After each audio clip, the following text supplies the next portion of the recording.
welcome to yet another interesting dialogue called IEF Samvaad. It is a dialogue series where we bring industry leaders and unpack the world of employment, employability, and ease of doing business. For the uninitiated, IEF stands for India Employer Forum. It is a not-for-profit community that brings HR leaders to discuss and shape the perspective for India at 100. Yeah. When we started this, it was more about how do we see the world of work moving in next 2 decades plus. And actually, we are talking about India at 100 as 2047, right? And if we talk about evolution of India as a GDP powerhouse of economy, HR plays a key role because HR brings human resources, okay, which are drivers of growth. So today we are honored to have Mr. Rohit Gupta, who is General Manager and Head of HR at Glenmark, who is joining us today for discussion on the turning pulse of Indian pharmaceuticals. So he is going to give us a perspective from pharmaceutical industry that how HR is shaping in that industry and what we need to learn from that industry overall as a HR community. Rohit, why don't you introduce yourself in brief to our viewers and listeners? Thanks, Praveen. This is great to be a part of this dialogue, what you have aptly called Samvaad. I'm delighted to be a part of this. I have over a little less than 2 decades of experience post my postgraduates in personal management from XIS's Ranchi. I have privilege of working in different industry, getting exposed to the industrial dynamics in last 2 decades. So as far as my experience is concerned, my experience spans out into industries like automobile, cement, and pharmaceuticals. Pharmaceuticals is one industry wherein I have spent most of my time, or little over 11 years now. And such a noble industry, it excites me, it pushes me to do whatever we can, or rather I can, for taking this industry, as you mentioned, to the next level. Just to add, I am general manager and the site head for Glenmark Goa unit with this particular unit for last 7 years now. Okay, great. Thank you so much, Rohit. And let me introduce myself also to our viewers and listeners. My name is Praveen. I head marketing at TeamLease General Staffing, and TeamLease is knowledge partner of IEF. So the insights that we generate, we share with this platform and community. The resources we generate and people like Rohit, we speak with them and bring on this platform to have a conversation.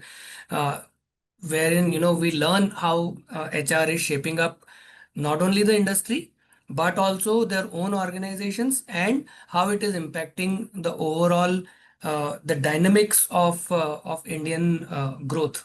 Yeah. Pharma is at a very unique juncture as far as India is concerned. India generally is called pharmacy of the world, right? 60% of the global COVID vaccination supply was provided by India. So these are, some things to be very proud of. At the same time, it generates a lot of respect for that industry itself. Not only that, the government is running a lot of programs such as PLI or ELI, which actually helps not only generate new jobs but also give an opportunity to grow that industry. The revenue of pharma industry was about 50 billion in 2024, and the industry is growing at about 10 to 12% CAGR. So it's awesome. I mean, this is least said than delivered in terms of what we have delivered in last couple of years. So Rohit, pharma is is not an industry which is not touched upon by say industry 4.0. Yeah. So industry 4.0 is disrupting everything. And we are seeing digital transformation and the fast evolution everywhere. And I just was telling you that I saw your post where you were moderating one event recently. So can you please put some light on how industry 4.0 is impacting pharma and what is your take personally as well as from that event? Actually, as you rightly shared, that Indian pharmaceutical industry is considered to be the pharmacy of the world, and it was well appreciated and recognized during the COVID period. The way Well, we supported our own nation plus the countries around the globe, it is phenomenal. And the kind of work which this industry is doing in terms of meeting the unmet needs of humankind plus saving millions and billions of life is something which is very exciting, and puts a lot of responsibility on the shoulders of everybody who is a part of pharmaceutical industry. Yes, it is correct that I was moderating a session a couple of days back here in Goa, which was primarily on the topic of Industry 4.0 skill sets and bridging the tech and pharma as an industry. As you also rightly said that Industry 4.0 is a kind of a change which every manufacturing industry is going through. I would not agree to the point that it is a disruption, but yes, it is absolutely an amazing opportunity for all the companies for leveraging it. And what we are talking about Industry 4.0 is we are talking about IoTs, Internet of Things. We are talking about machine learning. We are talking about AI. We are talking about blockchain, big data analysis, and this is something which is absolutely critical at today's time. And to my understanding, this is critical because of number of reasons.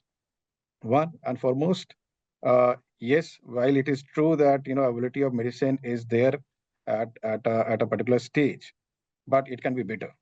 Still, there are people who do not have access to medicine, who does not have access to healthcare, wherein many of times this access gets restricted by the cost, while which also mandates that our manufacturing, our operations has to be more efficient than what we have been able to achieve as an industry. At the same time, it is one industry wherein your product needs to be there with your customers at the right time. There is no waiting time in this industry. You can wait for a car, yes. or you can wait for a bike, but you cannot wait for medicine, which means that your supply chain has to be flexible and agile enough that you are able to produce and get it delivered to your customers, to your patients. So Industry 4.0 has a lot of promise here, wherein it will help manufacturing companies, pharmaceutical companies to be more agile, more flexible, and more efficient in ensuring that the drug that we manufacture is safe and effective for our patients. Yeah. So, one question that comes to my mind from here is how is the academia preparing the future generation for Industry 4.0? So academia is also a part of our larger society. And if we see that again I'm going back to COVID, probably after COVID, the acceptance of the digital world has gone to a next level. We saw our kids studying from home, right, using platforms like Zoom, Microsoft Meet, and all the stuff. So that has Right. gone up, right? The current generation is more tech savvy. The digital literacy has gone up. Again, I'm going back to COVID, right? And with all those things, we see a shift which is happening in the society, and that shift is also getting reflected in the academia. Okay, so there are just to share with you that recently Pharmacy Council of India has put up in their website the new course curriculum, wherein they are inviting public opinion in terms of any changes which needs to be done.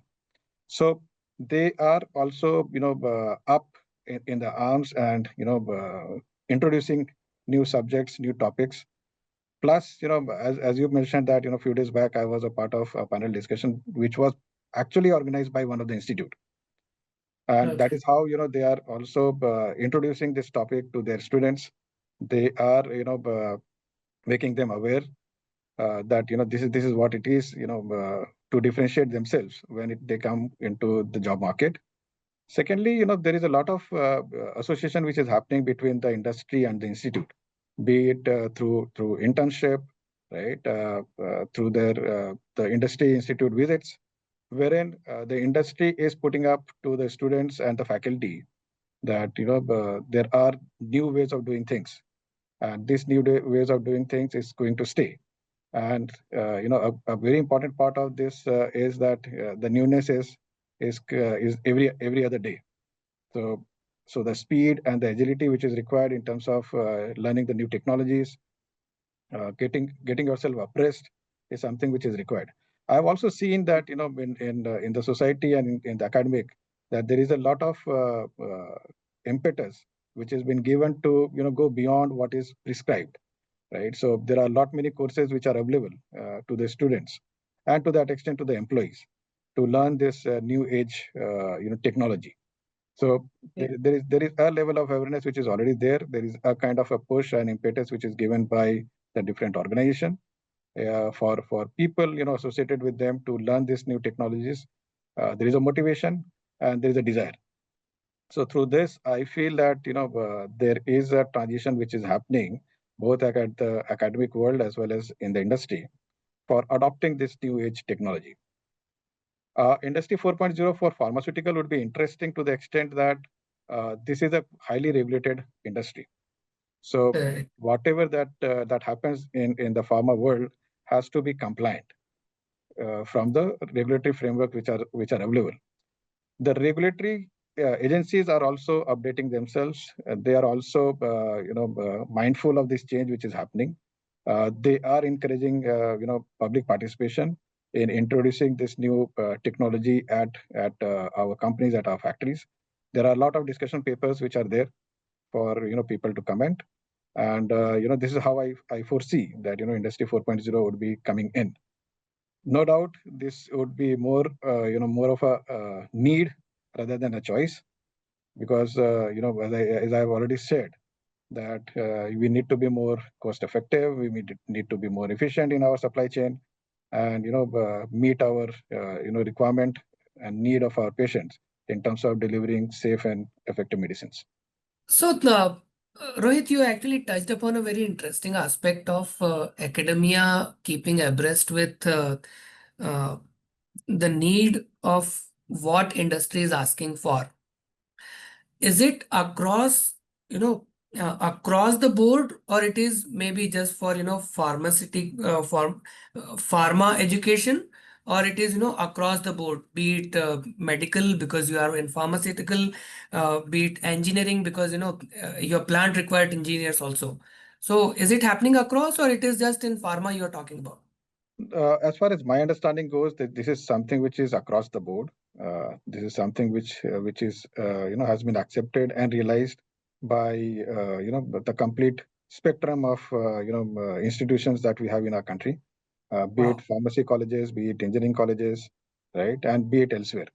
So Very. see again, I'm going back to my point that possibly this is not a choice which the society and the economy today has. It is Correct, more of correct, a need which we need to accept fast and probably correct. work around it.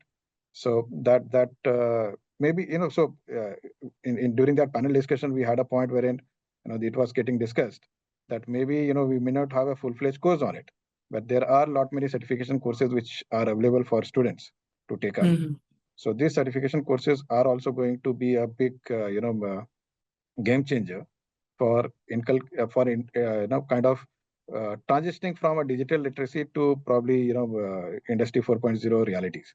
So we do hear and see a lot of work which is happening around the kind of potential and opportunity that AI today brings in, right? Mhm. So that realization, I see that it is there, and different academic institutions are adopting to it in form of coming up with certification programs, or maybe also bringing it into their courses. To that extent, I'm aware that even in schools they are teaching AI now, right? So you have STEM, right, which is there in most of the schools. So I Yeah. don't feel that higher education will be not abreast with these developments, and there are courses and certification which are available. We have moved from industry 4.0 to academia. Now coming back to the organizations. Yeah. So you have you have worked with multiple industries and multiple different companies with 2 decades of experience. I would want to understand from you that how can organizations cultivate work culture which is actually excellence is inspired by excellence and which nurtures belongingness? Because slowly what we have seen is uh, the employee span in an organization is slowly reducing. But if it is reducing, how can we, reverse this? This point one, point two. Even if it is reducing and this is the norm now, how do we get people on board, make them productive as fast as possible, and generate an or nurture a culture of belongingness which actually increases their lifespan at the company? Great question, Praveen. And this is probably one challenge which most of the industries are facing today. Correct. And this challenge has come up again. I'm going back to macroeconomics, right? So the demography of our country has changed. We are the youngest country in the world, right? And if we are the youngest country, our workforce is also young. Now, the need and requirement of the young workforce is very, very different than what it used to be probably a decade back, right? Now, the belongingness to this to the new generation is very different, right? The need of this generation is very different. Now, as you also mentioned, that probably there is a sense of realization which is there across the industry that a shorter span of employment is the norm. And if that is the norm, how do you modify your systems, your processes? How do you mature your systems? Is something which industry has already started working on. Now, coming back to your question of how the belongingness can be increased or improved within an organization. Now, this is my experience. The belongingness is a very individual subject, right? And when we say that it is a very individual subject, what it means is that you need to cater to the individual need, right? And when we say that, we are also at the same breath we are saying that there is a recognition that every individual is different, right? So Yeah. so that is something which I believe is something which is important, wherein people need to recognize the individual differences, but at the same time, there has to be a sense of inclusivity which is required, right? Now, how do you do that? You do it in multiple ways. One and foremost, a very human way of doing it is to ensure that you have a regular connect with the people who are working with you, right? And when I say that regular connect should be there from everyone and anyone who matters. So, right. So, in terms of connects, in many companies you have various connect platforms, right? Couple of years back, or maybe decade back, or for many years, town hall used to be a very regular feature in many manufacturing units, right? Companies have matured from town halls to skip interviews and one-to-one interactions to ensure that you are aware about your individual employee needs, and you have systems and processes to cater to those needs. Secondly, one thing which is very important with the younger generation which is there, the young workforce which is there, is to ensure that they feel that the organization cares for them. Now, that feeling part is something which is very, very important. Now, and when I say that, they need to feel that, the organization is caring, very, very, very important and basic step is, are we listening to them? And if we are listening to them, are we acknowledging whatever that, your workforce is telling you? And then, modify your policies, your systems, so that you meet their needs, their requirements. Okay. Secondly, this is the workforce who wants to be successful, who needs immediate gratification, and for Correct. that and for that to happen, they need a level of nurturing. So, though we have probably in our previous conversation we have said that the institutes are coming, with latest technology and the courses and the certification, but still there exists a gap. There is and that gap needs to be fulfilled fast. But let's suppose even if that gap is there, once the employee is there with us, we need to ensure that he has all the tools and tackles under his belt, so that he is able to perform and succeed in his or her career. Now that nurturance is something which is required through listening to them, through devising curated training programs for them, by leveraging the technology, right, and make it there are many training programs which are available on a digital platform, right, making those a reality, incentivizing it through ways and means which are available in various companies, various organizations, right. And when it comes to driving excellence, now driving excellence has to be something which is holistic and led by the leader. It's the leadership. Okay, Mm. so excellence cannot be felt by an individual unless he or she experiences it, on a day-to-day basis. So the leadership has a huge responsibility here to communicate about excellence, to define clearly that what helps in in excelling, and what are the derailments which are there, which could be as basic as knowing your stuff, uh, being committed, and also improving to some extent the work ethics which are required in today's time. Mhm. Rohit, when you are talking about, sense of purpose and belongingness and point of views that the young generation wants to share and wants to be acknowledged for, uh, that stemmed one question in my mind that, see, you are HR leaders, so you must have created some frameworks around it, and therefore I'm asking you this question. If you have 1,000 folks, there may be at least 300 different views. Yeah. So how do you, balance out different perspective to come up with how do you create a cohesive environment? Okay, so when it comes to purpose, possibly pharma industry is a bit blessed industry that wherein we manufacture product which is for human consumption, and wherein the that person is possibly in some kind of a pain, right. Now I keep on saying this and repeating this with whenever I meet our employees and people around, that this is a very noble industry to work in. Correct. Now, many times that realization is not there, right? So, especially with the young population. So, you need to have cues available within your organization, which keeps Mhm. on talking about the larger purpose, and what could be better than serving the humanity. Okay, so there this communication has to happen through cues, through posters and danglers, and the connect platforms which our leaders and our managers have with our employees. So this needs to be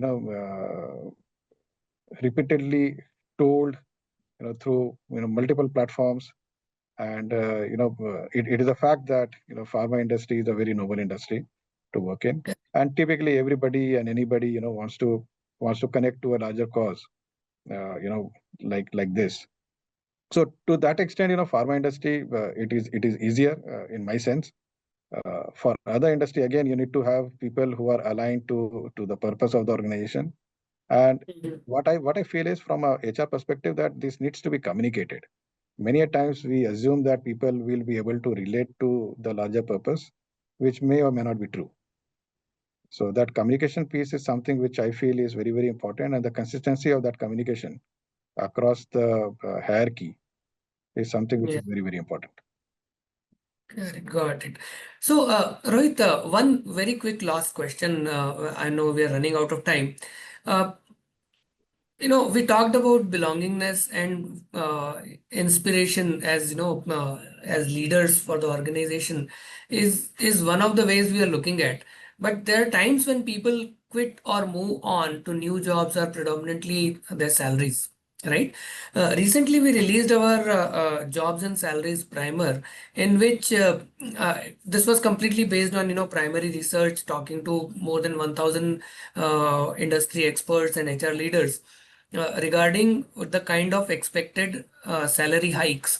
So pharma industry was coming out to be about 3.9% salary increase for FY 25-26. So do you believe that this anticipated hike or the hike now is meaningful to retain the talent and keep attract them or keep them in the system? How do you see this as a way of retaining your talent?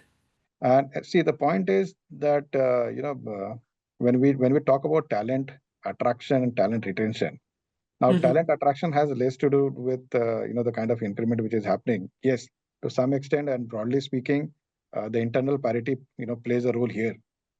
To Okay. that extent, it becomes important and significant to attract talent. Mhm. Retaining talent, yes, the increment is something which typically an employee looks forward to. However, uh, I have not experienced that to be the single reason why people, move out. Right? Mhm. There are more pertinent reasons for which employees choose to take their career to some other organization. And I believe that those reasons are something which are more critical for an employee in terms of the career growth that is available for the employee, the kind of work that the employee is doing, the kind of ecosystem which is there, the people around him or her, Mhm. where the person is working.